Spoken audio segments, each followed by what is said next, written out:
জনমত কি এটা জানার জন্য সংখ্যার দিকে তাকাতে হয় না, এটা আমরা মোটামুটি জেনে যাই, বুঝে যাই আগে। অনেক সময় হচ্ছে কনফিউশন থাকে। আমি মনে করি যে আমাদের যে চারটা নির্বাচন, যেগুলিকে আমরা নির্বাচন বলি, সেগুলি প্রতিটি জনমতের প্রতিফলন ঘটেছিল। এমন হতে পারে যে হয়তো 5টা সিট অমুকের বেশি পাওয়া উচিত ছিল বা স্বাভাবিক ছিল, সেটা হয় নাই বিভিন্ন কারণে। এটা হতে পারে, যে কোনো সময় হয়। আপনাদেরকে আমি এটুকু বলতে পারি, আমি তো দীর্ঘদিন ভারতে ছিলাম, সর্ববৃহৎ গণতন্ত্রের তারা গর্ব করেন নিজেদেরকে নিয়ে।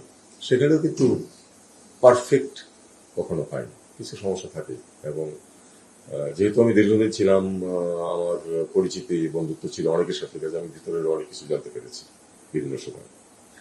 তো আমি আশা করব যে এই যে নির্বাচন সামনে আসছে, এটা অবশ্যই আমাদের জনমতের প্রতি প্রতিনিধিত্বশীল হবে। শুধু তাই না, মানুষ ভোট দিতে যেতে পারবে, ভোট দিতে পারবে, এবং সেই ভোট প্রপারলি গণনা হয়ে রেজাল্ট হবে। এইটুকু আমি দৃঢ়ভাবে বিশ্বাস করি যে এটা হবে।